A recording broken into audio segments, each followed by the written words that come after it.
राष्ट्रीय भावना आम्ही जपायच्या आणि यांनी क्रिकेटला मंजुरी द्यायची असं वक्तव्य संजय राऊत यांनी केलंय। हा कोणता राष्ट्रवाद, आम्ही याला देशद्रोह म्हणतो असं देखील राऊत यांनी म्हटलंय।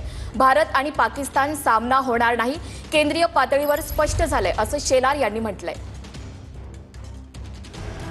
पाकिस्तान सोबतच्या क्रिकेट सामन्यावरून संजय राऊतांनी मोदींना पत्र लिहिलंय। पाकिस्तान सोबत क्रिकेट सामने खेळणं हे अमानवीय असल्याचं संजय राऊतांनी आपल्या पत्रात म्हटलंय।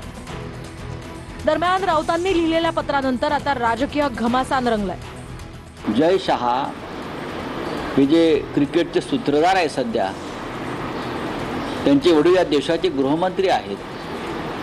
म्हणजे राष्ट्रीय भावना फक्त आम्ही जपायच्या आणि यांच्या मुलाबाळांनी पाकिस्तान बरोबर क्रिकेटला मंजुरी द्यायची आणि भारत पाक सामने खेळवायचे, हा कोणता राष्ट्रवाद?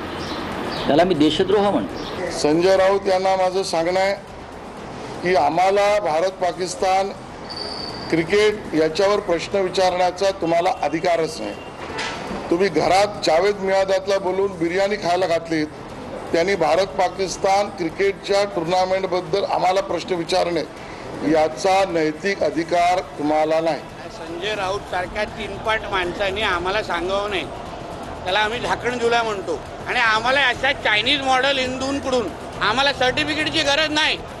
आम्हाला माहिती आहे कोणाला किती लायकीत ठेवायचं, कोणावर क्रिकेट खेळल्यावर तरी पण पाकिस्तानला चड्डीत ठेवण्याचं काम आमच्याच मोदी सरकारने केलेलं आहे।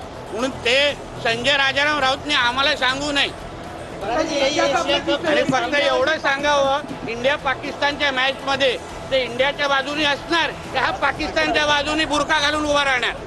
औरंगजेब फॅन क्लबचे प्रवक्ते संजय राऊत यांना झटका आलेला आहे। 1971 साली जेव्हा भारत पाकिस्तान युद्ध झालं होतं, त्यानंतर देखील क्रिकेट सामने खेळले गेले होते, ते देखील भारत आणि पाकिस्तान यांच्या दरम्यान। पण संजय राऊत यांना ते आठवणार नाही, कारण त्यांना स्मृतिभ्रंशाचा झटका आलेला आहे।